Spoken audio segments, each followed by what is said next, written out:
I think I'm starting to get old.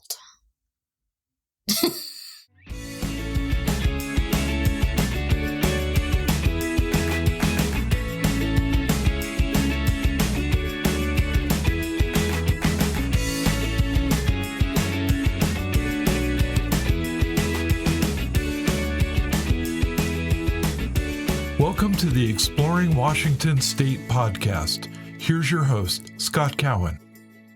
So I'm sitting here today with Kristen of Urban Craft Uprising, and we've been chatting without hitting the record button. So now we're going to let you guys all in on the conversation. So Kristen, why don't you start over and give us a little of your backstory? All right. Hello, my name is Kristen, and I have been a maker for a very long time. I've been a vendor for about 25 years, I would say, at various shows around the country, I guess. Okay. And then I opened a store in Seattle, downtown Seattle, next to the Moore Theater called Schmancy, and opened that in 2004. And then in 2008, I don't know if you remember, but it wasn't a great time. Ooh. And so I thought to myself, I need a job because the items that I sold were, did not feed you or were not necessary to living, Sure. but were really fun. So my friend Moxie, who was the president of Urban Craft at the time, she sent me a job description and said, "Hey, do you know anyone that might want this job, could do this job?" And I said, I could do this job. I do it for my store. It was for PR and marketing. And so I applied for the job and I got the job. And then through a series of events, there were 4 of us at the time. And then Moxie left to pursue, she got an installation at the Bellevue Art Museum, which was great, but obviously very time consuming. So she left. And so then it became 2 of us. And so at the time that I started, Urban Craft was 1 event a year.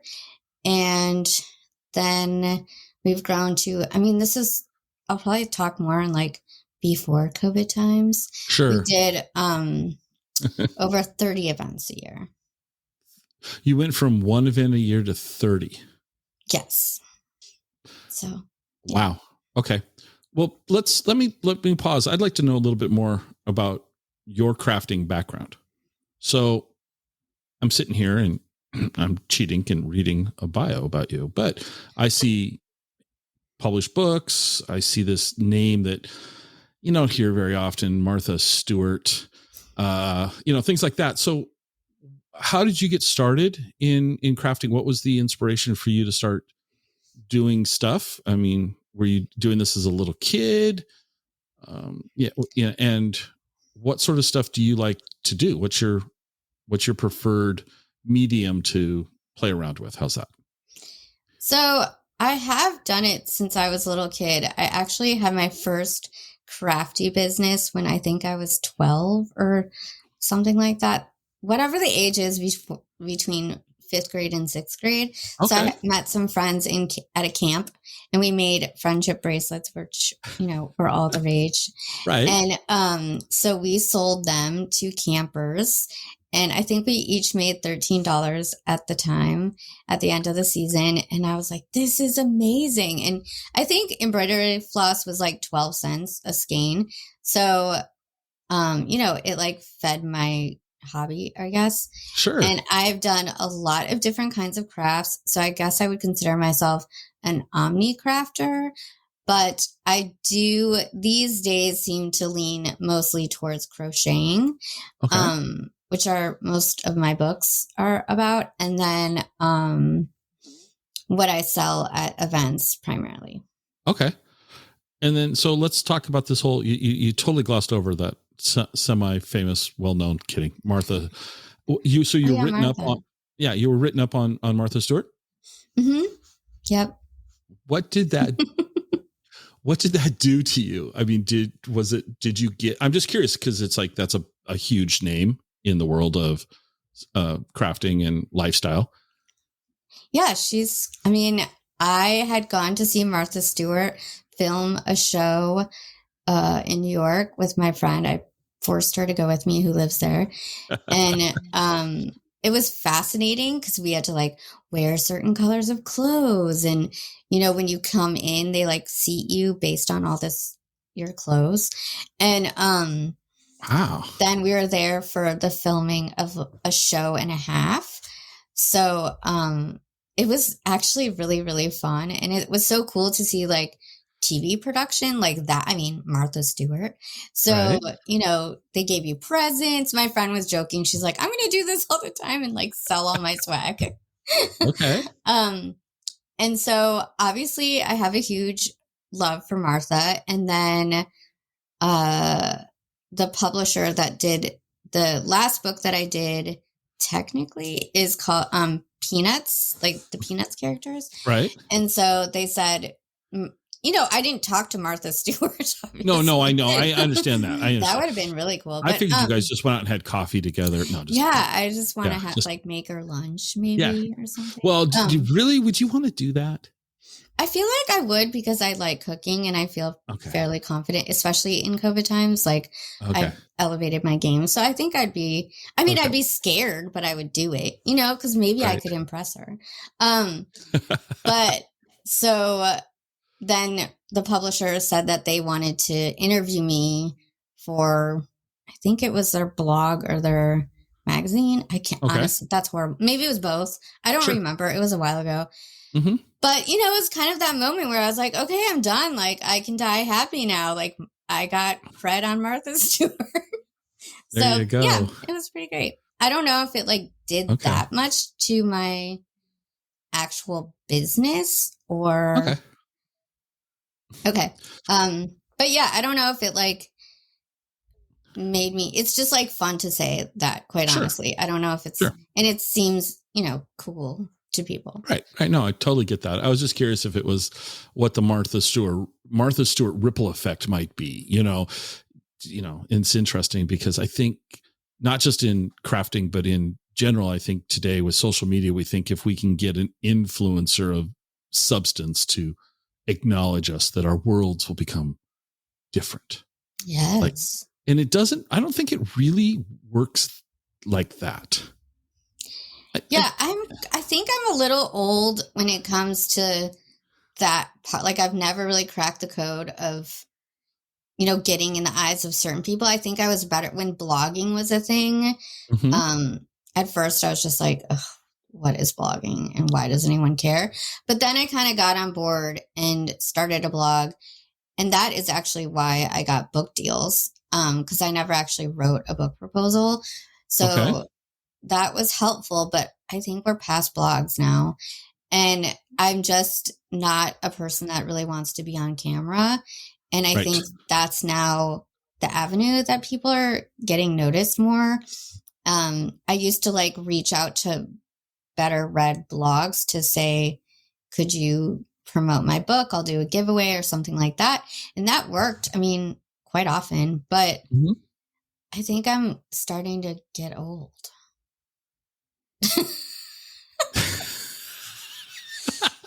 So I just don't get the influence. So the fact that there's like famous YouTubers is like, I just don't understand. So let's look at the difference. We are both on camera and you just said you're not a big fan of it. Neither am I, but you and I are both sitting here looking at each other through our cameras.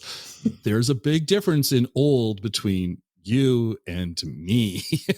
I don't know. I feel like I just dye my hair. Oh, well, I do too. This is all dyed. Okay. So no, in all seriousness, I'm kind of with you. The whole video thing escapes me.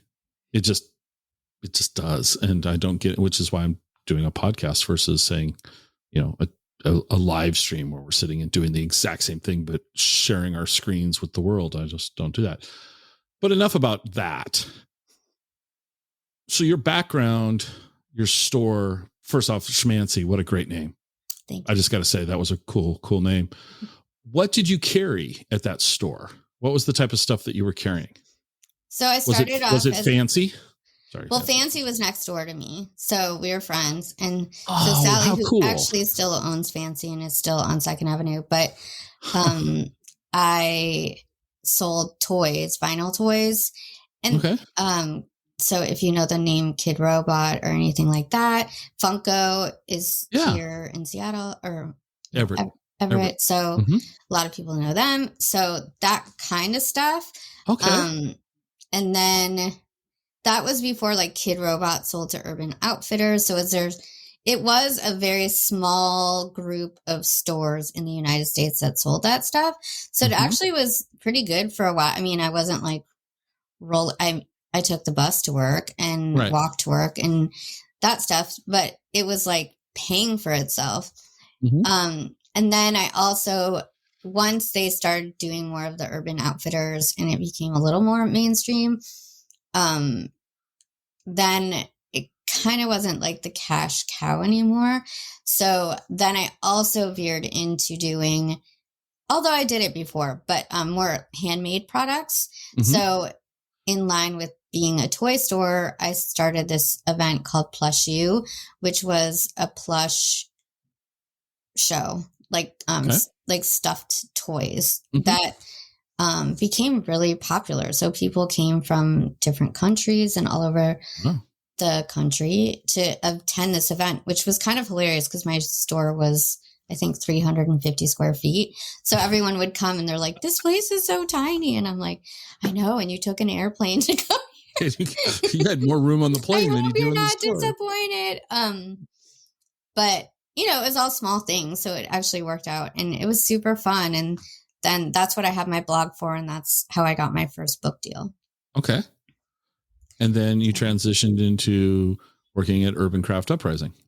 Yeah. So then that happened. And then as things continued to get busier for Urban Craft, it just, you know, and there was like people leaving and we weren't replacing people so much because it just seemed scarier, I guess. There had been some moments that weren't great for people. So then we decided to just try to do it, the two of us. But as our work grew, it was really hard to feel like you were stretched between your store and your job that actually was paying you more. Because I'd never really made that much money from Schmancy. So then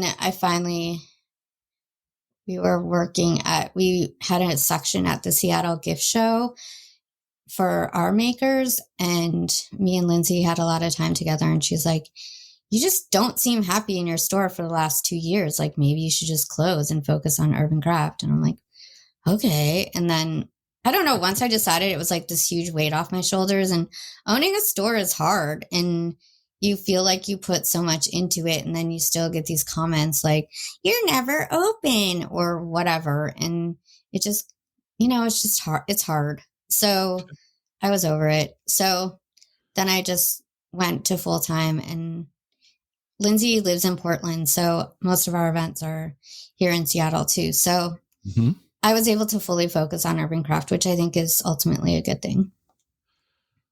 So what was it like? So when you started, you said it was one event a year. So, I mean, events are not easy to put on. I'm not trying to say that they're easy, but only one event to work on a year, you know, that's 11 months of planning and probably 1 month of on the ground days chaos. Of doing it. Yeah. Chaos. But you went from 1 to 30. Yep. They weren't all of the same magnitude as the annual event, right? These were smaller, or were these? Well, when I started, I said, why don't we have a summer show? So we started having a summer show. And so then we went from 1 to 2. And then I think there were a lot of people that kind of liked the way we did things. And so people started asking to have meetings. And honestly, I never knew, like, are you trying to pick my brain or are you trying to like work together? So finally, after numerous meetings like that, I was like, if you want to work together, just like put a proposal together, because that will be the easiest way to suss things out and see if it works for us. And so then once we did that, that was with the Seattle Street Food Festival. And I think that may be though. Yeah. And then things kind of snowballed, like, oh, they're hireable. And so we just started working with different organizations.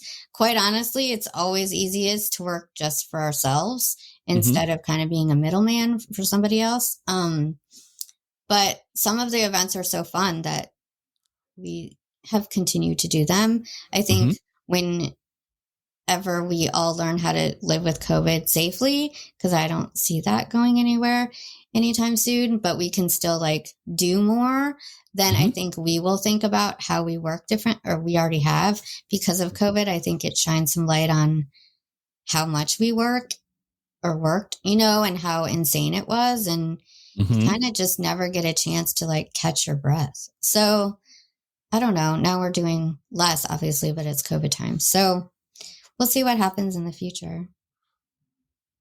So you've got a couple of events coming up in the we'll call it the near future at the time of this recording. Yeah. Pick one to talk about first. I'll let you pick which one you want to talk about. So we're doing Gobble Up, which is both in Seattle and in Portland, but the event itself is the same. And so we do a food-based event, and we do those because way back in the day, we couldn't really have that many food vendors. And then we started getting more, and then with different rules with the exhibition hall, and it just became a very exploding category to the point where we're like, we aren't a food show, we are a craft show. So we decided to have a food focus show. So that's in November 20th here in Seattle, and then on the 13th in Portland. So if I was to attend, what could I expect to see at the Gobble Up event? Don't say food. That's too easy.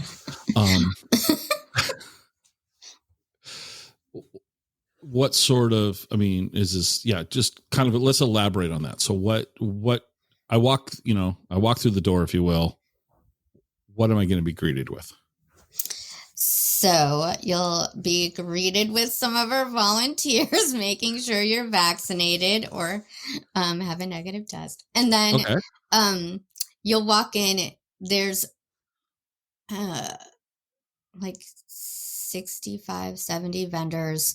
Wow. Some will be outside that are doing like food you can eat on the spot, like food trucks. And then we have all types of, I would call it like slow food, but not mass produced food items. So they're really great host gifts, which I think are, good for holiday seasons. I always buy food for people more now because we all have stuff and we don't maybe need more stuff. But I feel like for like people like my mom, she just likes food a lot more than other kinds of things in a tiny apartment now. So, it's everything from like tea to caramels, chocolates, vinegars, hot sauces.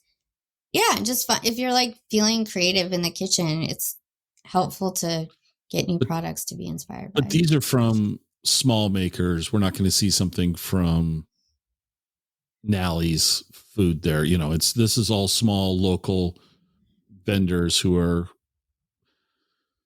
maybe sharing a commercial kitchen type stuff. So, and there's going to be 60 to 65-ish vendors plus, in addition. So there'll be some food trucks out there. So we could, we're not going to have to, nothing's worse than walking through an event hungry and not being able to eat. So, yeah, for sure. So we got food trucks and all that. So we're going to have, and so where do your vendors come from? Are they primarily Washington based? I mean, the Oregon one, I know we're joking.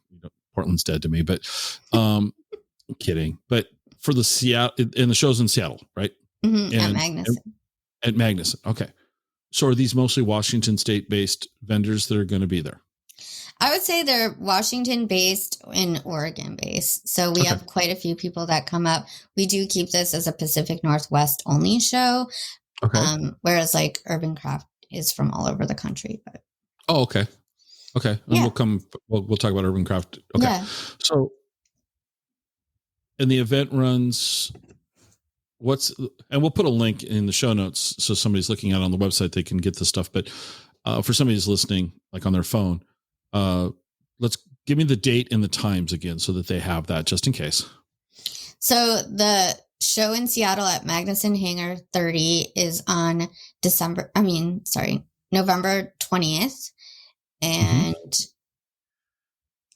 oh my gosh, I should know the time. And she's stumbling, folks. I'm going to make fun of her while she looks this up. I think it's 11 to 6. I'm almost positive. And then same time for Portland. And the Portland date is, what is the Portland date? November 13th. Okay. And are these events, do you charge for them, or are they free for the public? They're free to the public. You know, we'll have protocols for COVID, so you might have to wait in a longer line than normally to get in, depending on how many people are in the building at that point in time. Sure. But those are only one-day shows, but they are free. And we have an Eventbrite for both, so you get a ticket, but it's more to give an idea. The food show is a little bit harder in the sense that, you know, people are making these food items and prepping for it. It's harder to know how much to prepare for if you don't really have a number. And we know, you know, do have a estimated, but it's good to give that information to our vendors. So we always do the Eventbrite to kind of have a better gauge of how many people that might be attending. So I'm going to put you on the spot. Sure. In years past, right? Think in the past. I put 4 times. So name something that you found at the Gobble Up that was like you're like, oh, I had not thought about like that before. Like, you know, was there somebody that brought something to the event and you're like, that's kind of cool. Like, you know, I don't want to give you too many hints, but just because I don't know what you like. So, I mean, it could have been, you know, a jalapeno infused hot sauce. I mean, but you get the idea. What sort of, was there been something that like sparked like, wow, that's cool to you? I mean, a lot of the stuff that I use in my kitchen, and I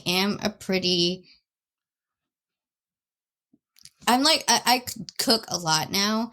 Okay. And a lot of the things that I use in my kitchen are things that have been from vendors, some of which do not make they're like a company that is no longer doing things anymore. But I really love this coffee hot sauce, like oil, I mean, and I make ramen a lot. And so we use that in our ramen, and she's a maker in Portland.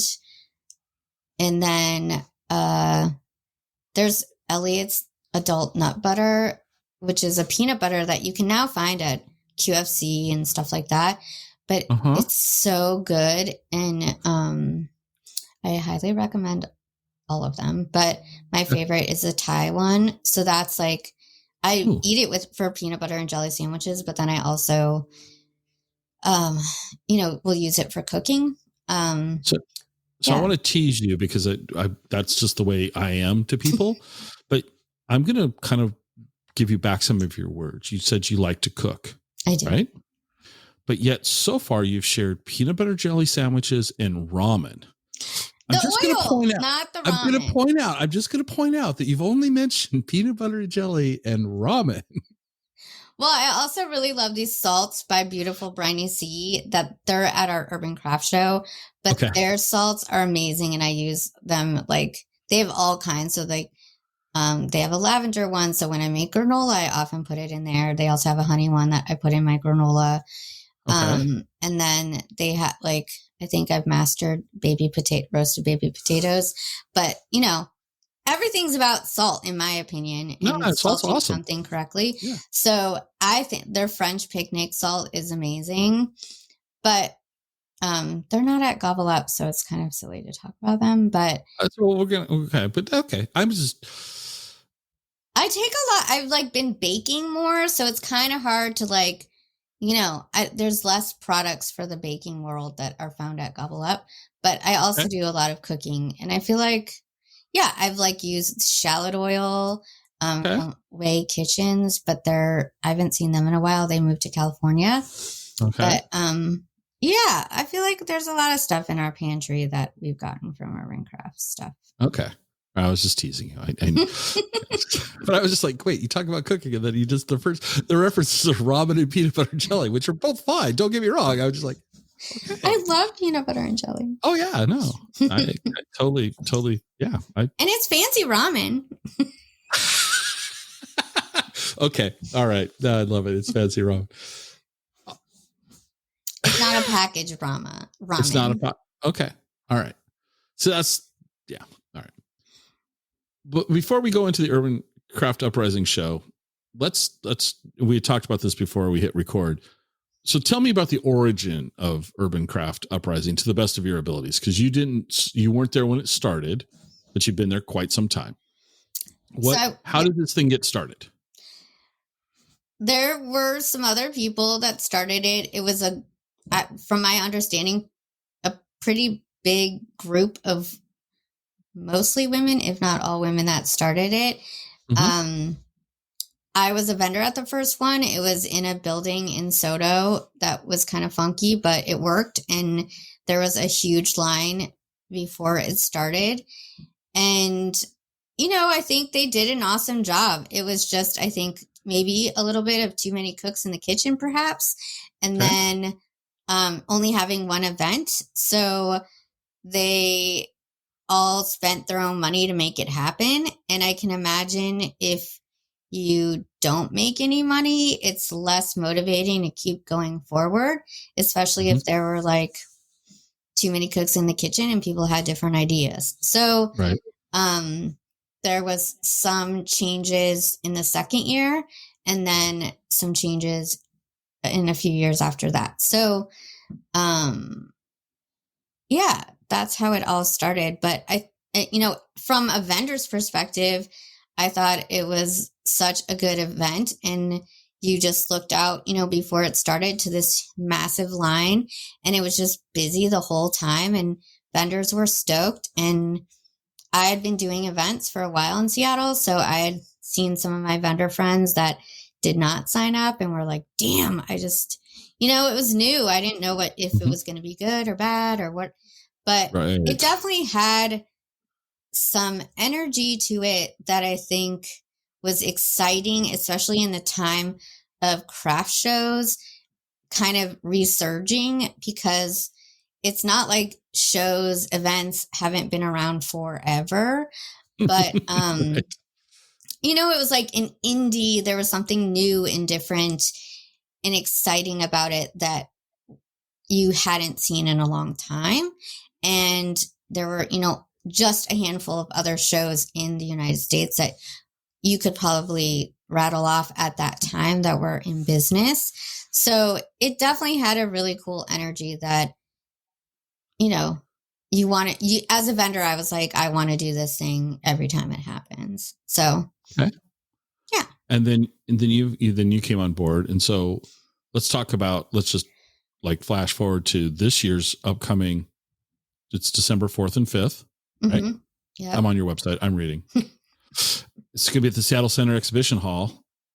Yeah. 10 to 6 on Saturday and 10 to 5 on Sundays. Yeah. Okay.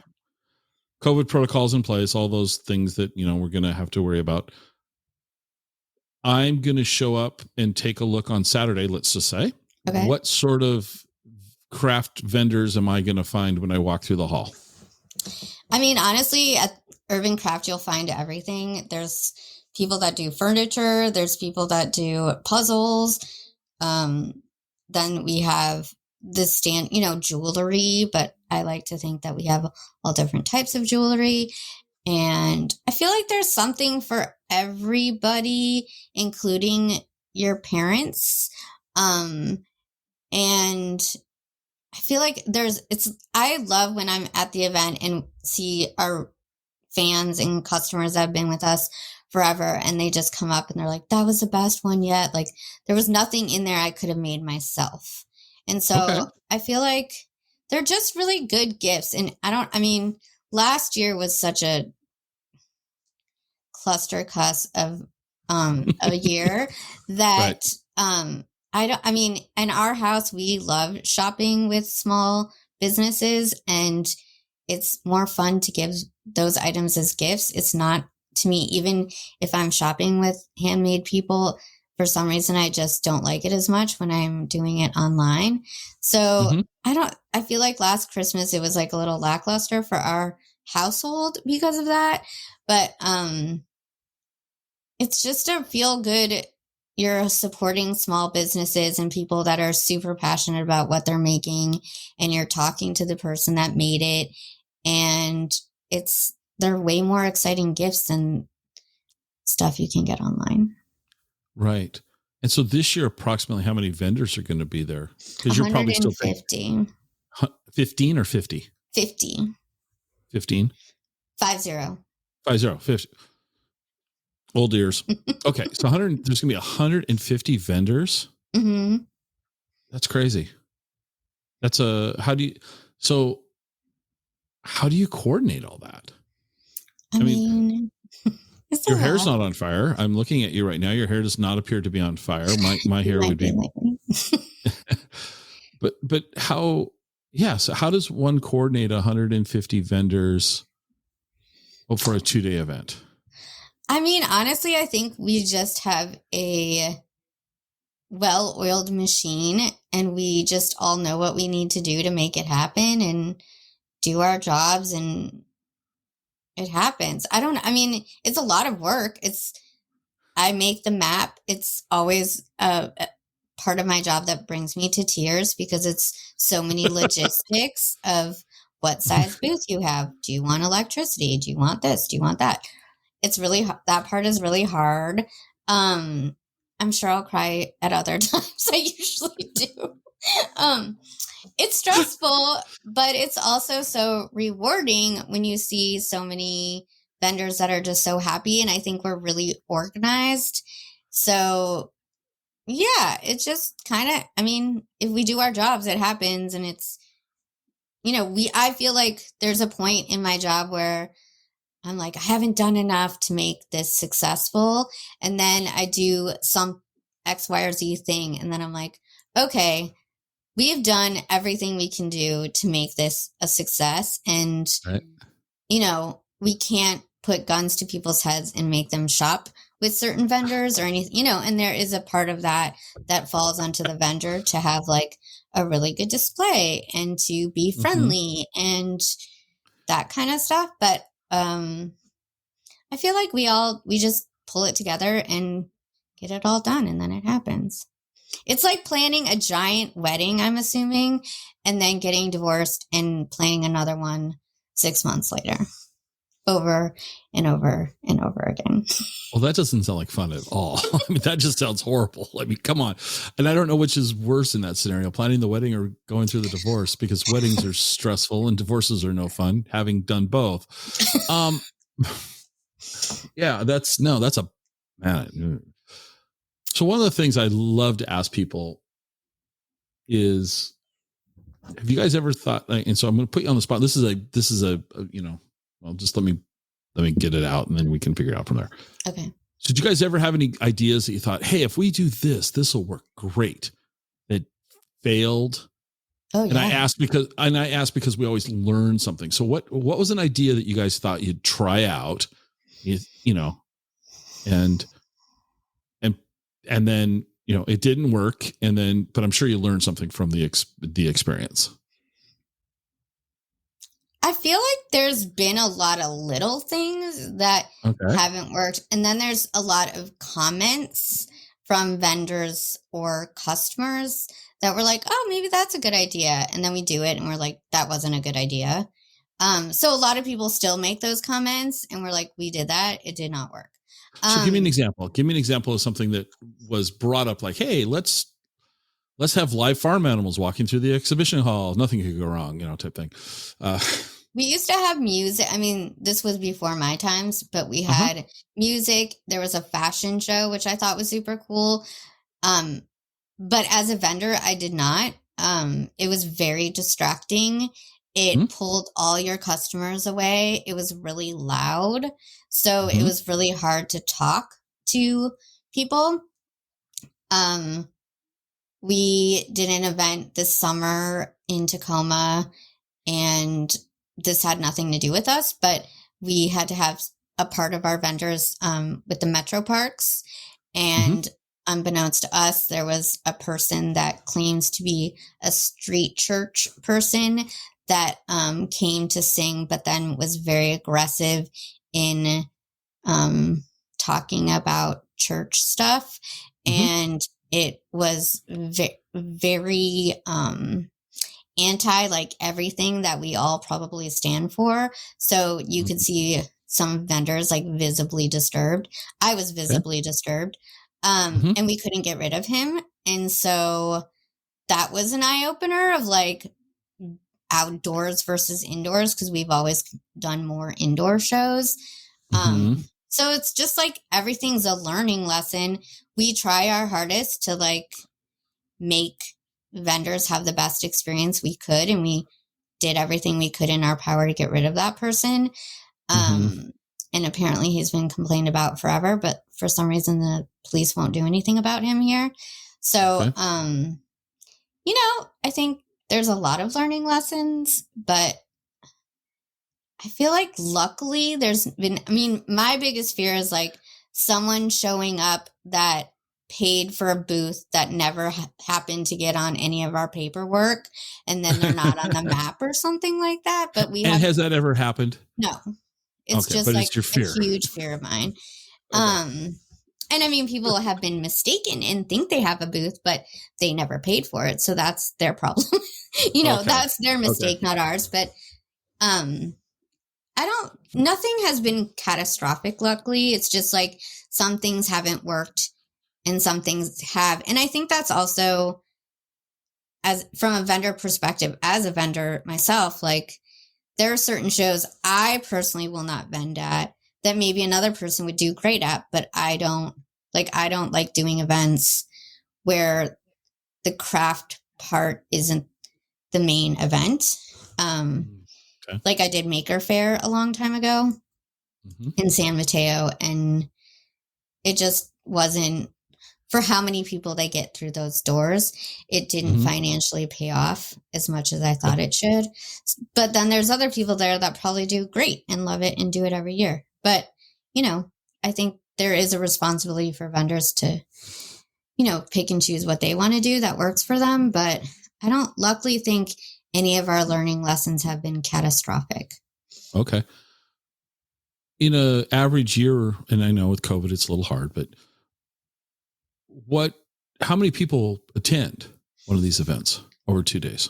So we've had, I think one year we had like 15,000. We have it like 2.5 years because we have a preview night on Fridays. So that's from 5 to 9. And I would say probably on average, it's more like 10 to 12,000. And I don't always feel like if something's more crowded, it doesn't mean necessarily you make more money, because often the crowds just like make it frustrating for people and they leave faster. So if it's like a good amount of people, then people feel like they're involved in something that's fun, but then they also have the opportunity to like stay and really see every vendor and then even do like a lot of walkthroughs again. So, yeah, but I would say that was like our average. 10 to 12,000 people walking through. Yeah. And at the Sales Center exhibition hall, does that hall hold it fairly well? That's a pretty comfortable amount of people, right? I mean, it's crowded, but it's not, and the times are different. So like a lot of people come at the very beginning. So I would say if you like absolutely hate crowds, you should come after 3:00. Things kind of die out a little bit then, but it's all hard to say now. I don't know what to expect, quite honestly. I know. And that's kind of the fun part of it too, though, isn't it? I mean, terrifyingly fun. Yeah. As you're planning an event and now we've got, like you said earlier, we're all just kind of adapting our way to what our current normal it looks like. Yeah. It changes seemingly hourly, but anyway, we won't go there. What else should people know about urban craft? I mean, I don't know. Like, if you love supporting small businesses and you love people that are passionate about their jobs, I feel like it's a great place to be. I'm sure that there's a lot of hesitations with what to do in COVID times. I cannot rest assured everyone will be safe, but we are doing everything in our in our power to make sure there's adequate ventilation and, everyone's required to wear a mask. And, there's certain things we're not going to do this year, like having alcohol on Friday night, because it just seems like something where people would carry that around more and then not wear a mask. So, and I do feel really good about being in Seattle, and I think people are really good about getting vaccinated and respect the mandates for the most part. So, I think that's probably what people will be curious about for this year. And we're also a small business. So not only are we trying to support a bunch of small businesses that have been tremendously hit after a year and a half of this, but so have we. So, we're all just trying to keep going in these weird, bizarro times. And they are weird and bizarro times. Yes. When you're not organizing 150 vendor shows and food shows and between two cities, what do you like to do for fun or relaxation in around where you live in the world? I love to read and obviously love to craft and cook. Okay. I feel like cooking's like my meditation time. I got into yoga in COVID times, which has been really helpful for making a lot because your body starts to hurt when you make so much stuff. So that's been really helpful. And we just got married last year. Me and my husband got married last year in COVID times. So we didn't have a giant wedding. So we saved a bunch of money and went and bought a camper instead. So we just got back from our honeymoon, and that was great. And it was a good reminder to go outside and explore the worlds around you. And I feel like we live in such a beautiful place that I hope to do that more. So when we talked earlier, you guys had gone back to Ohio, right? And is that where you kind of started the journey back this way? And we only want to talk about Washington here, but along that journey, was there where did you guys go? What was something interesting you saw along that journey from Ohio back here to Washington? Oh man, there was a lot. I mean, we really wanted, when we were coming back, we really were aiming to get to Colorado and Utah, but we decided to do both would be too much with time. But we went to Arrow Rock, Missouri, which I did not know of. And it was adorable in this historic town. And there's 63 people that live there. And I definitely don't want to be one of those people that lives there, but it was really cute and had like a bar and the post office was adorable and only open on Saturdays. So that was a really cute town, and the campsite there was really nice. So that was like probably the most shocking place we went to, or unexpected place. And then we went to some ski towns. Sure. I had gone to Telluride like 25 years ago or so, and it's definitely way fancier than it used to be. But I was going to say, it's changed, hasn't it? Yeah. I was like, whoa, okay. Well, good thing we're only here for a day. Right. We saw John Favreau. That was fun. And then, we went to Sun Valley too, which is another fancy ski. Sure. But I was shocked at how not fancy it felt. Like I really expected it to be like Whistler or Telluride after going there. But my husband's cousin lives outside of there. And so we went into town a couple times, and I was like, wow, it's all like cute and not so bougie as I thought it would be. So bougie. Okay. I get it now. You get it. Okay. How about coffee? Oh, yes. So so before we went, I was saying we should do something like we eat something like my husband loves donuts. So I was like, we could eat a donut in every state, but then that sounded like a really bad idea.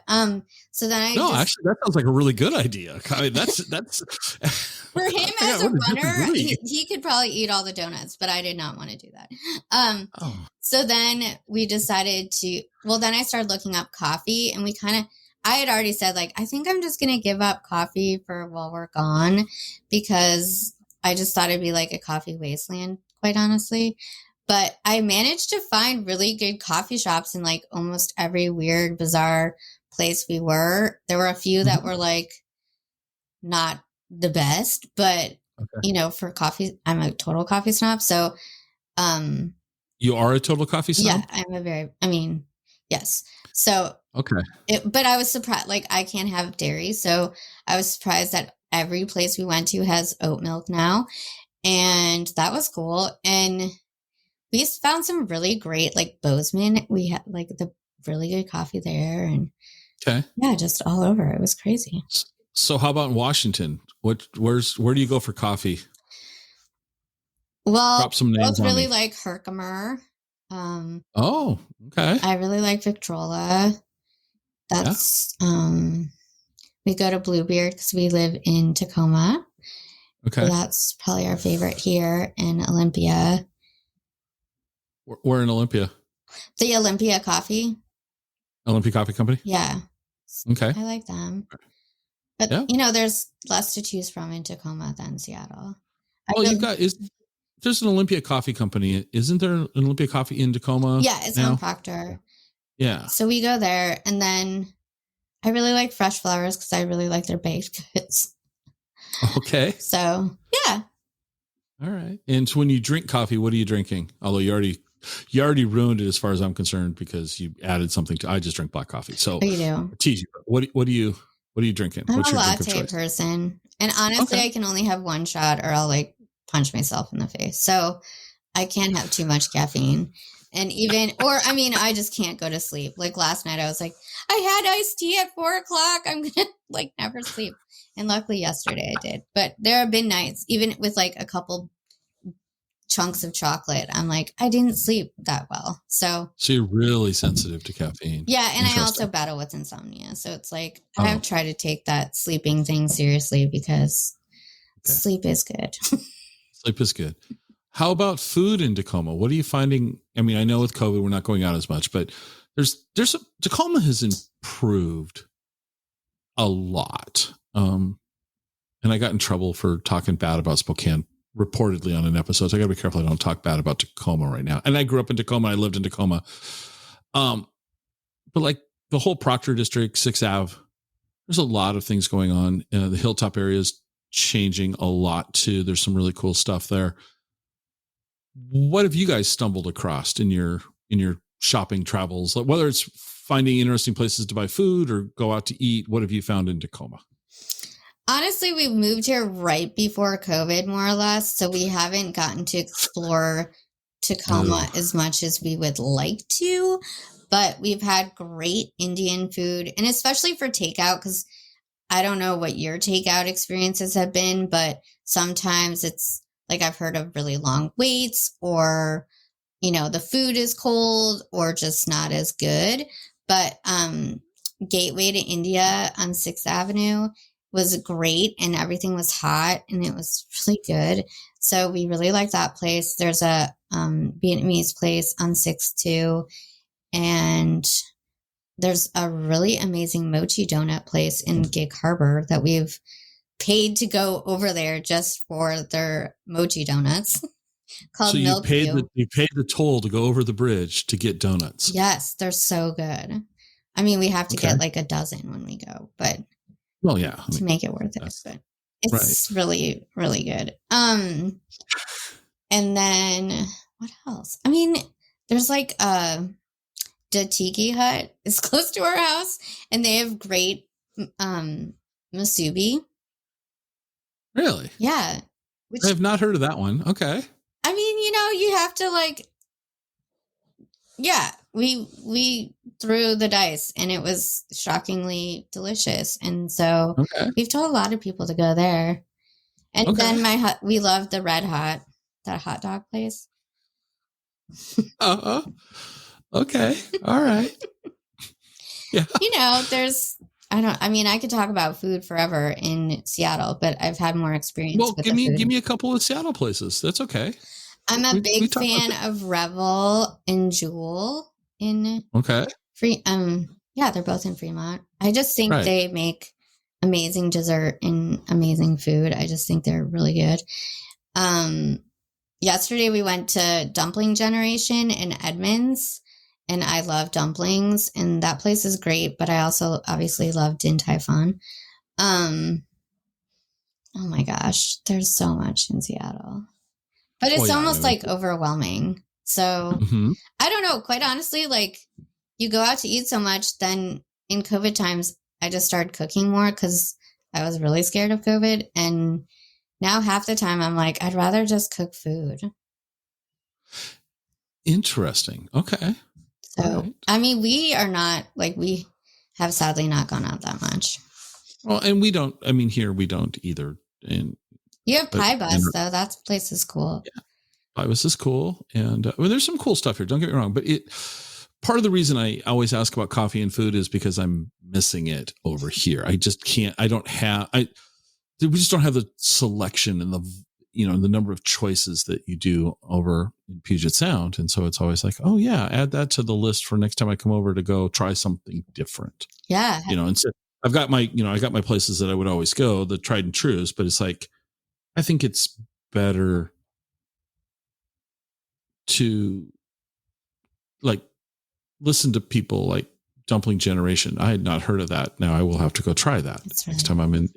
Okay. See, so I wouldn't have necessarily gone and tried it without your bringing it up. Yeah. Now, if I have a bad meal, I'm going to call you at 3 a.m. to let you know, because you've got insomnia. You'll be awake. Yeah. You'll be. No. Have you gone to En Rama in Tacoma? I haven't. That's like the nicer restaurant. It's really adorable. I love it in there, and they have really good food. We have not gone there since before COVID times. And then what is it? And Wooden City Pizza is really good in Tacoma too. I haven't tried that either, and I do love pizza. Oh wait, it's not called pizza. It's just Wooden City. Sorry. Wooden City. Okay, I have not tried that. I will. I actually do make a list, and then I kind of like, okay, next time I'm in Tacoma, let's go check these places out. Yeah. Although it sounds like I'm going to have to go to Gig Harbor for donuts. You should. Okay. All right. There's the biggest endorsement of this episode, folks. Gig Harbor. Milkview Donuts. All right. There we go. So let's wrap this up. And why don't you let people know where they can find out more about Urban Craft and the upcoming shows and all of that. And then they can check it out and go and support small businesses that are doing some really cool things in the crafting and food space. So you can go to our website, which is urbancraftuprising.com. I also recommend following us on Instagram, because we also in signing up for newsletters, but we get a lot of emails after we've juried for shows saying, dang, I didn't know that the deadline was already passed. So if you follow us on, numerous platforms, then I feel like you're less likely to miss out on that stuff. And so on Instagram, how can people, what's the handle same, on Instagram? Urban Craft Uprising. And same for maybe Pinterest or Facebook as well? Yes, Facebook, Urban Craft Uprising. Then we also have Gobble Up Northwest. So for the food shows, but there's a portal, so we can get you there from Urban Craft Uprising. Perfect. Well, I'm excited. I'm going to have to make it over for one of the two events. Yeah, you should. Probably the food one. Yeah, probably the food one. Also because it's weather-wise, it's a little safer coming over the pass earlier than later and all of that. Plus, did I mention it's a food one? So anyway, I thank you for taking the time to come on and talk about what you're doing and what Urban Craft is doing. I think it's donuts in Gig Harbor. Milkview, I want a discount. There you go. We'll put a link to them in the show notes too. How's that? Awesome. Well, thank you so much. And Thank let you. me ask one last question. Last question. Is there anything I should have asked you that I didn't? Something else that you want to bring up? Is there, and it can be no, that's fine, but just you get the last word. I mean, I feel like because we're such a small business, which I don't think people really know that much, we're very accessible people. You might have to wait a day or two to get an email back, but usually you don't.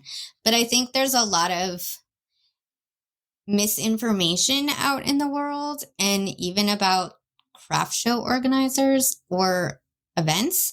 And the best way to find out is to ask one of us. And we're two people that do this, and both very accessible people. So if you want to email us any questions about being a vendor or a customer or concerns you have, we'll get back to you. Okay. Well, thank you for being on. Yeah, thank you so much. Say hello if you come to Gobble Up. I will. Okay.